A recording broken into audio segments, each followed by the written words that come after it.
Hey guys, tonight we travel high into the Andes Mountains, to the vast and powerful Inca Empire. But we're not searching for El Dorado or lost cities of gold. We're looking at something far stranger, a secret that lies at the heart of their power, a sophisticated empire of millions that was built, managed, and taxed without a single word of written language. Their writing was a complex system of colored, knotted strings. And the truth is, you probably wouldn't survive a single day as an imperial accountant. You would accidentally trade a herd of llamas for a single potato with the wrong twist of a chord. So before we begin this journey, take a moment to like the video and subscribe if you enjoy these quiet dives into history's forgotten corners.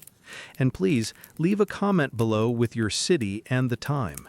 It's a quiet pleasure to see how far these stories travel. Now, take a deep breath of that thin mountain air. Let's dim the lights and unravel the secrets of the Quipu.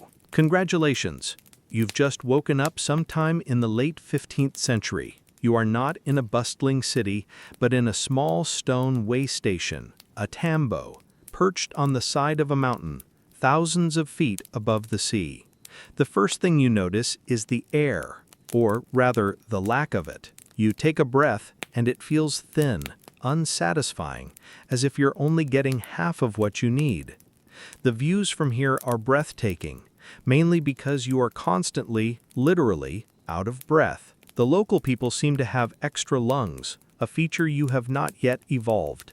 The sun has not yet risen above the colossal snow-capped peaks to the east, but a faint, pearly light illuminates the world. It is a world of stone, sharp peaks, and a sky so vast and clear it feels like a physical presence. You are an apprentice, a chosen youth from a respected family, sent here to learn a sacred and secret craft. You are training to become a Quipuca Mayak, a keeper of the quipus, a master of the knotted cords. Your master is already awake. He is a man named Apucasi, an old, weathered man whose face has more wrinkles than the most complex quipu has knots. He sits outside your small stone dwelling, wrapped in a thick alpaca wool cloak, chewing a small wad of coca leaves to ward off the cold and the altitude sickness. He says nothing. He rarely does. His teachings are not in words, but in actions, in observation. Your life here is one of austerity, discipline, and focus. This is necessary because your job will be one of the most important in the entire empire. The Tawantinsuyu, the four parts together. This is the great historical fact that defines the Inca. They built one of the largest and most complex empires on Earth, stretching for thousands of miles, encompassing many millions of people, all without a single character of written text. There are no scrolls, no clay tablets, no papyrus, no alphabet. There is only the quipu. Your master holds one up in the faint morning light. It looks to your untrained eye like a colorful, complicated mop that has had a very bad day. A thick main cord, and from it hang dozens, sometimes hundreds of smaller, color-coded strings, all covered in a baffling array of knots. This, he has told you, is not a decoration. It is a document. It is a census of 3 nearby villages. It is a record of their maize harvest. It is a calendar of their religious festivals. It is their history. It is data made tangible. Whether the quipus were purely mnemonic devices for accounting and statistical records, or if they contained narrative information, histories, myths, messages, a true three-dimensional language that is now lost, is one of the greatest unsolved mysteries of the ancient world, debated fiercely by scholars to this day. Apucasi, however, has no such scholarly doubts. He knows what they say. He can read them as easily as a Roman reads a scroll. You stare at the dangling cords, pretty sure you're about to fail history, mathematics, and possibly textiles all at once. Your lesson for the day begins. Your master hands you not a full quipu, but a collection of loose cords of different materials and colors. This is where your education starts, with the fundamentals. You learn to feel the difference between the soft, strong fibers of cotton grown in the lowlands and the warmer, slightly greasy fibers of camelids, the llama and the alpaca, that thrive in these highlands. The material itself is a piece of information, a clue to the origin or subject of the data. Then come the colors. This is an obscure but vital part of the language. There are hundreds of shades, each with a potential meaning. You learn the basics. White can mean silver, or peace, or a positive outcome. Red can mean war, or a specific province, or blood. Yellow means gold, or maize. Green means the jungle lowlands, but it is more complex than that. A cord can be made of two different colors twisted together, creating a new meaning. A white string with a red thread twisted into it might mean a truce after a battle. The possibilities are dizzying, a lexicon of color. You spend the morning simply sorting threads by color and ply. The direction the fibers are twisted, either to the right, a Z twist, or to the left, an S twist, is another layer of data. Your mind swims. This is not the simple memorization of an alphabet. It is a multi-sensory language of touch, of sight, of texture and color and direction. Later in the day, after a simple meal of potato stew and maize cakes, your master finally begins the lesson on the knots themselves. He shows you the three basic types: the simple single knot, the long knot made by wrapping the cord multiple times, and the figure 8 knot. The Inca, he explains, used a base 10 system, a decimal system, just like the fingers on your hands. The knots at the very bottom of a cord are the ones. The knots above them are the tens, above them the hundreds, and so on. A long knot with 4 turns in the tens position means 50. A simple figure 8 in the hundreds position means 100. It seems straightforward enough until he shows you a real quipu again. He points to a complex cluster of red and yellow knots on a single pendant string. This cord, he says, his voice a dry rasp, belongs to a family in the southern village. The red means they are warriors. The yellow means they have an obligation to provide gold tribute. This long knot here, with 4 turns, means they have 4 people in their household. This single knot above it means one of them is the head of the household. This cluster of knots on this subsidiary string, attached to the main one, tells me the age of each person. He could also be ordering lunch. You are not yet fluent enough to tell the difference. He sees the blank look of terror in your eyes. He takes a single simple pendant cord from a practice quipu and hands it to you. It has only a few knots on it. This, he says, is the household of a farmer. He has no special duties. He lives by the river. Read me his family. You hold the knotted cord in your hand. It feels both impossibly complex and profoundly important. Your first test as a keeper of the secrets has begun. You stare at the knots, your heart pounding in the thin, cold air, and you begin to count. You stare at the single knotted cord in your hand. It is made of undyed off-white cotton. It represents a farming family. According to your master, Apukusi, its secrets are simple to unlock if you know the language. Your mind races, trying to remember the morning's lesson. The knots at the bottom are the ones. The knots above are the tens. You feel the cord with your fingertips. Your sense of touch now as important as your sight. At the very bottom, there are 2 single knots. 2. Above that, in the tens position, there is a long knot with 4 turns. 40. So the first number is 42. Is that the man's age? You move your fingers up the cord. There is another cluster, a long knot with 3 turns in the tens position and 8 single knots below it. 38. His wife, perhaps. Then 2 more clusters, both simple single-digit knots, a 9 and a 6. The children. Your heart is pounding. You stare at the cord. It's a census for one family. 4 people. It should be simple. but your mind is a fog of numbers and knots. You are sweating in the cold mountain air, which is a neat trick you didn't know you were capable of. Upukusi watches you, his silence a heavy cloak. Finally, you hazard a guess, your voice thin in the high-altitude air. A man of 42, his wife of 38, and 2 children, aged 9 and 6. Your master takes the cord from you. He runs his own gnarled fingers over the knots, his touch light and certain. He gives a single, sharp nod. You have read it correctly. A wave of relief, so powerful, it almost makes you dizzy, washes over you. You have translated your first line in the language of knots. Your master then picks up another cord, this one with a space between 2 knot clusters. "What about this one?" he asks. You read the knots, a 1 in the hundreds position, a space, then a 1 in the ones position. 101, you ask. He nods again. The space, he says, his voice a dry rustle of leaves, is the most important knot of all.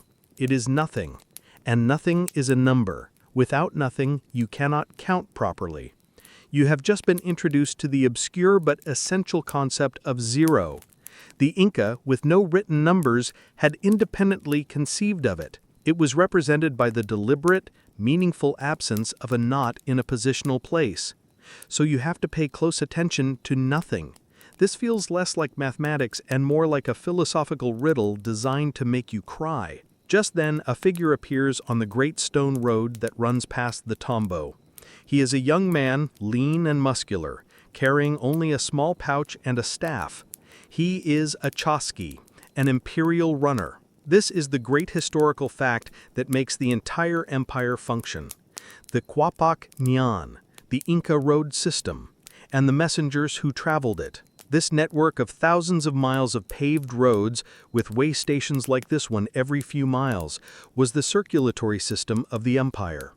And the Chasqui, working in high-speed relays, were the blood cells.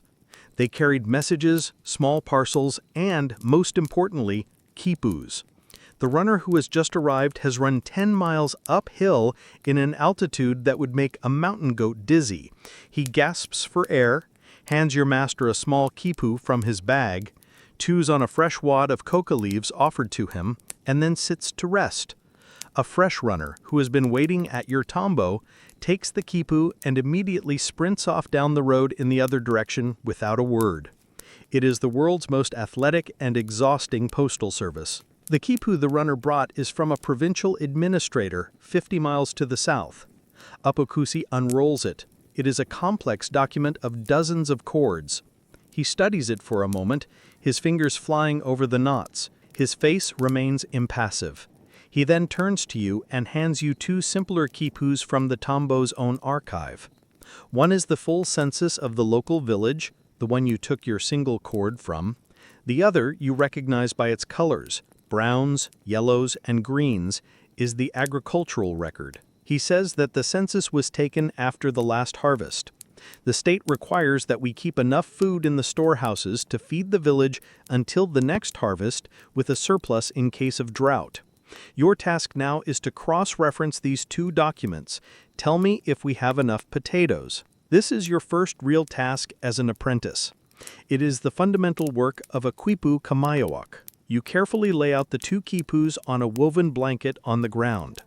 The main topmost cord of a quipu had maybe 30 white cotton strings, one for each household, like the one you just read. What the main topmost cord of a quipu signified is still a mystery. Was it a grand total? A summary of all the pendant cords? Or was it a kind of title, a label that explained the quipu's entire subject? A sentence written in a language we can no longer hear? You don't know. You only know your job. You must go cord by cord on the census quipu, calculating the total number of people in the village. Then you must turn to the agricultural quipu. Its brown cords represent fields. Knots on them represent the number of bushels of potatoes harvested from each one. You must sum the harvest. For the rest of the day, you work. You count knots until your eyes water. You tie small temporary knots on a blank practice cord to keep track of your totals. You are doing addition, subtraction, and division, all using nothing but twisted strings. You are an accountant. You are a data analyst. You are a human computer, your operating system made of wool and cotton. You are no longer just an apprentice learning the alphabet of this strange language. You are now being asked to read its books, to understand its grammar, to check its math.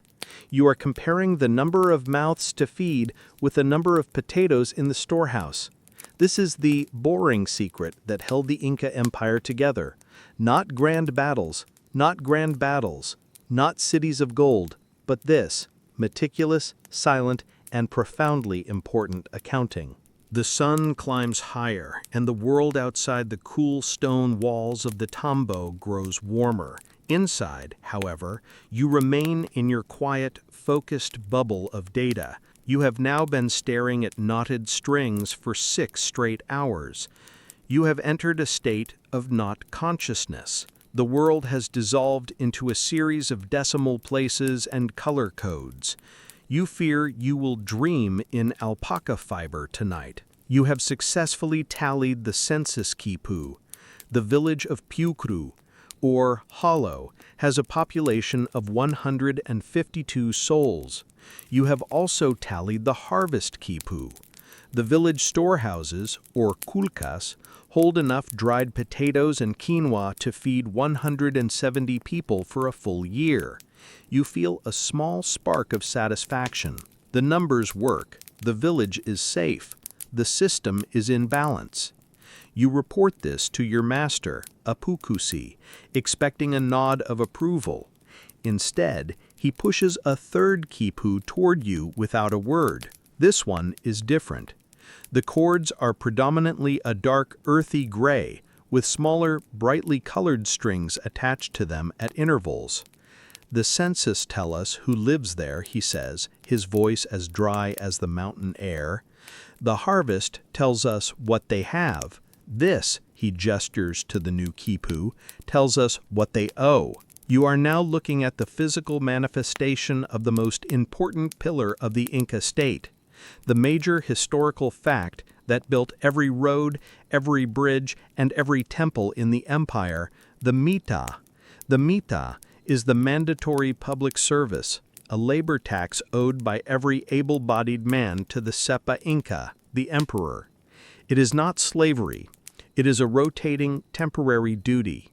For a set number of months every year, a man might be sent hundreds of miles away to work in a mine, serve in the army, or, most commonly, to build and maintain the great public works of the empire.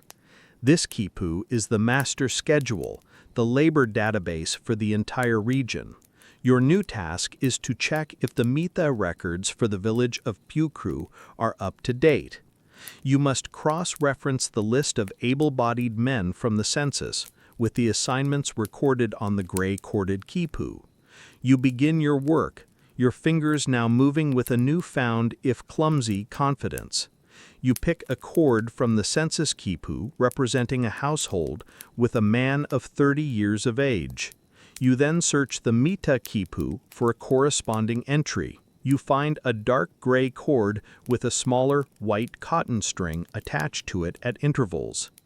The white string has knots indicating the same household. This, your master explains, means his mita for this cycle has been fulfilled, likely through some peaceful labor like farming on temple lands. Peace, Apukusi says, is a form of service to the state. You move to the next household. You find the cord for a young man of 20. On the mita quipu, his corresponding string is red for warriors. His labor tax is being paid in military service.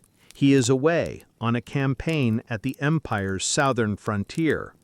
You find another cord, this one for a man of 25. His attached string on the mita quipu is a dark, earthy brown, the color of stone and earth. He is currently part of a work crew on the Quapac Yan, the great Inca road, paving a new section 50 miles to the north. He has not been told of his assignment yet, but the knot knows. His duty is recorded, his labor already accounted for by the state. The efficiency is breathtaking and slightly terrifying. Then, your master shows you something that hints at an even deeper, more mysterious function of the quipu. He retrieves a magnificent ancient quipu from a sealed ceramic jar. It is huge, with hundreds of chords in a dazzling array of colors, some faded with age. Numbers are the bones of the world, he says, but the colors are the spirit. He takes one long crimson cord, decorated with small tassels of black wool.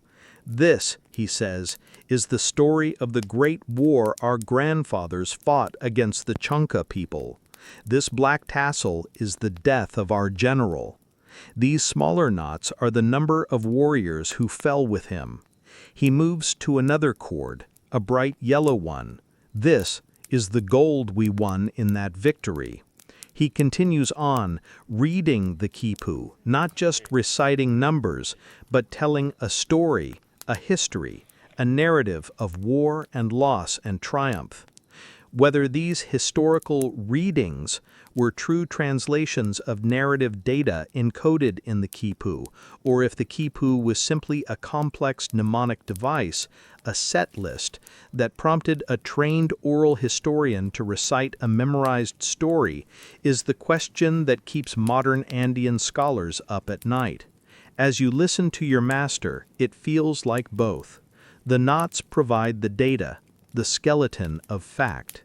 The colors and textures provide the context, the story, the spirit. You are so engrossed in his recitation that you almost miss the discrepancy in your own work. You are reconciling the final list of able-bodied men from the census with the Mita records, and the numbers are off by one. There is one man in the village who has not been assigned a labor duty. You check again, your heart beating faster. An error? A shirker. You trace his household cord on the census quipu. You find the corresponding cord on the Mita quipu. It is blank, but it has a single, small, oddly shaped knot at the very top. You show it to Apukusi. He examines it. Ah, he says, a rare hint of softness in his voice. This man makes the pots for the village. He is a master craftsman. The Sapathinka has decreed that his skill is too valuable to be wasted building a road. His tribute is the pottery he creates. This knot is his exemption. It is a knot of respect, a knot that tells a story not of labor owed, but of skill honored. You have just read your first piece of social history, a small human story of a life, a job, and a value, all told in a single, well-placed twist of a chord. The seasons begin to turn in the high Andes. The rains give way to a dry, windy cold. Your life, however, remains as predictable as the rising sun. You have graduated from reading single chords to deciphering entire complex quipus. Your mind has started to think in colors and knots, in the logic of twisted fibers. One day, your master, Apukusi, decides you are ready to move from reading to writing, or rather, from unknotting meaning to knotting it. You are to create a new quipu from scratch, a permanent record for the Imperial Archive. This feels like a monumental promotion, a leap from being a student of a dead language to being an author of one. Your task is to record the current inventory of the local kolka, the great stone storehouse that sits on the hillside above the tambo. This is a core function of your role, tied to a major historical fact of the empire.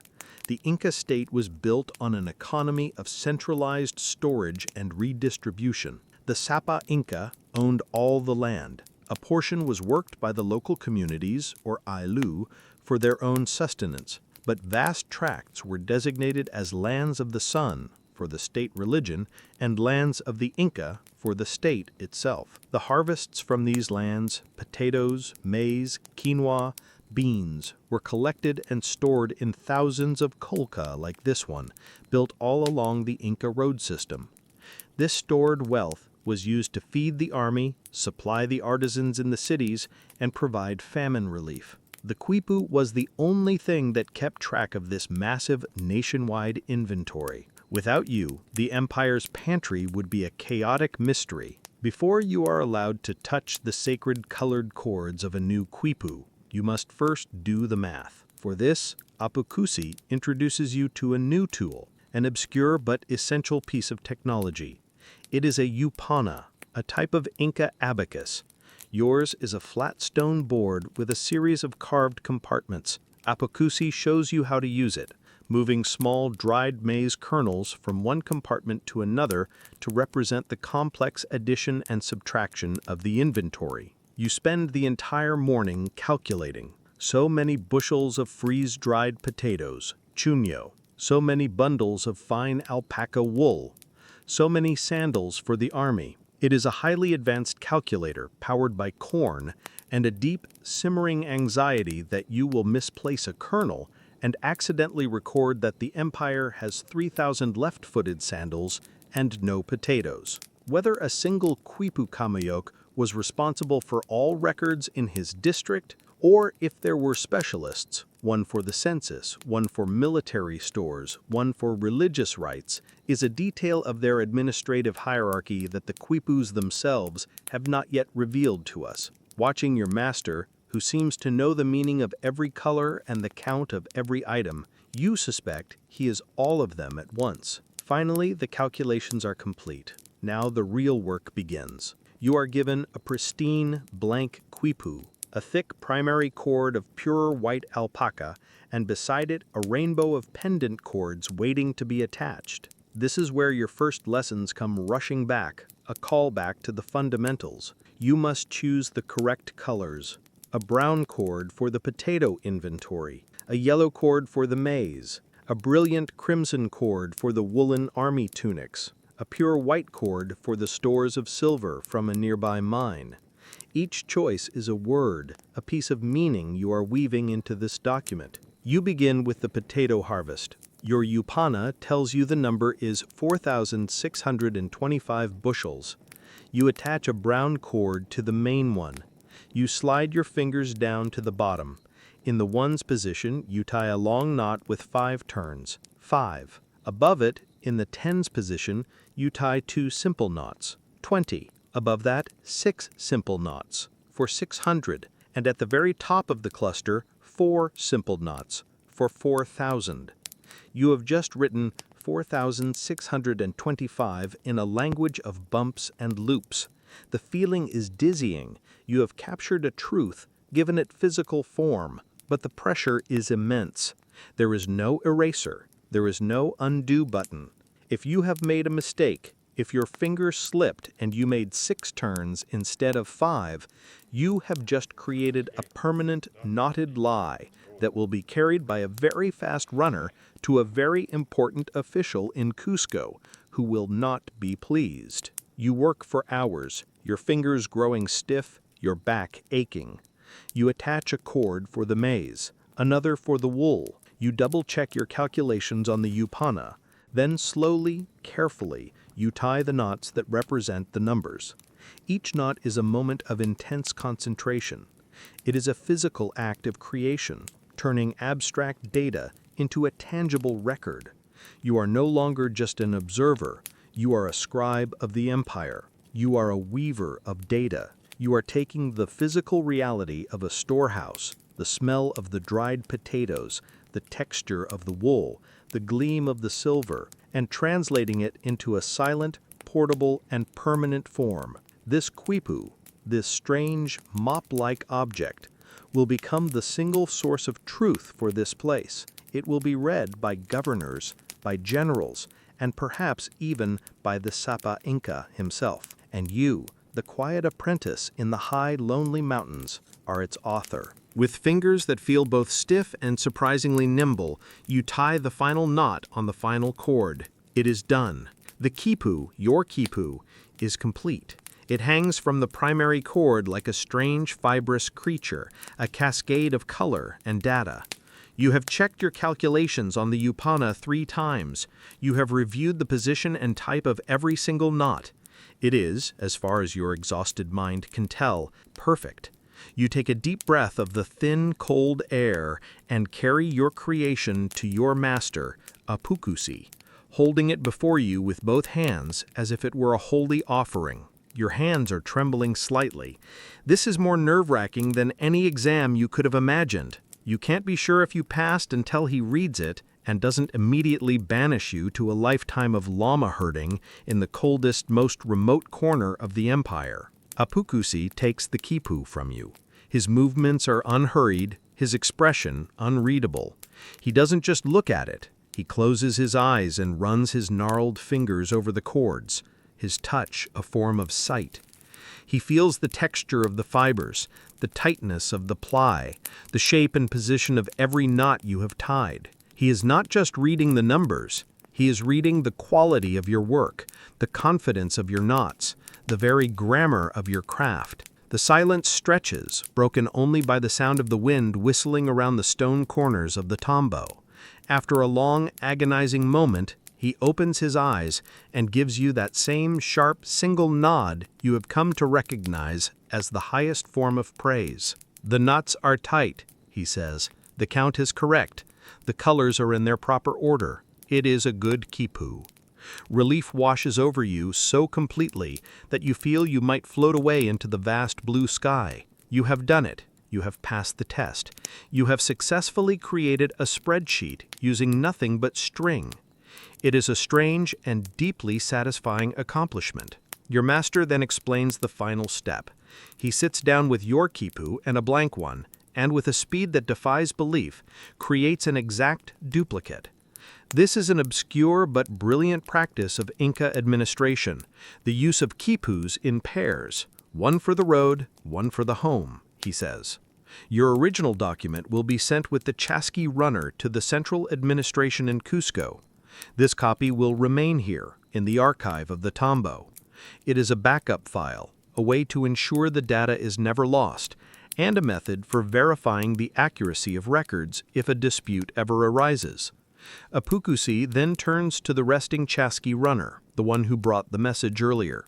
He hands him your quipu. "This is the inventory of the Pukuru Kolka," he says to the runner. "Tell the quarter lord in Vilcashuaman that the winter stores are full and the surplus is as recorded." The runner nods, committing the short oral message to memory. This is the final piece of the system. The quipu provides the hard, detailed data. The runner's voice provides the subject line. It's a brilliant multi-factor system for ensuring you don't confuse the potato inventory with a declaration of war. The young chasqui, now rested and fed, takes your quipu, tucks it securely into his pouch, and stands. He gives a respectful nod to Apukusi, and then he is gone, breaking into a steady, loping run down the great stone road, heading south. You watch him go, a small, swift figure disappearing into the immense landscape. This is the great historical fact that truly made the Inca Empire possible. The incredible speed of its communication network, this combination of the paved Kapak Nian, the relay system of chasqui runners, and the light portable data format of the quipu meant that information could travel at astonishing speeds, often over 150 miles in a single day. The numbers you just tied into those cords, the record of your small tambo's inventory, will reach a regional governor in a matter of days and could be in the imperial capital of Cusco in a week. It was a nervous system of string and sinew that held the vast body of the empire together, and your work, a callback to the first runner you saw, is now a part of that system, a single silent data packet flying through the Andes. You stand outside the tambo long after the runner has vanished, watching the sun begin its slow descent behind the jagged, snow-covered peaks. The thin air grows colder, sharper. The world up here is a place of profound, humbling silence, a silence that once felt empty to you, but now feels full of meaning. You understand now that the strength of the great Inca Empire is not just in its armies, its mighty stone fortresses, or its golden treasures. It is here, in this silence, in this discipline. It is in the quiet, meticulous work of thousands of men like you, the keepers of the knots, the weavers of truth. You are an archivist of the Andes, a guardian of a secret language that holds a civilization together. You look down at your own hands, your fingers slightly sore from tying the knots. You have found your purpose, not in wielding a weapon or building a wall, but in the simple, profound act of making a record true. And in the vast, silent peace of the mountains, that feels like the most important job in the world.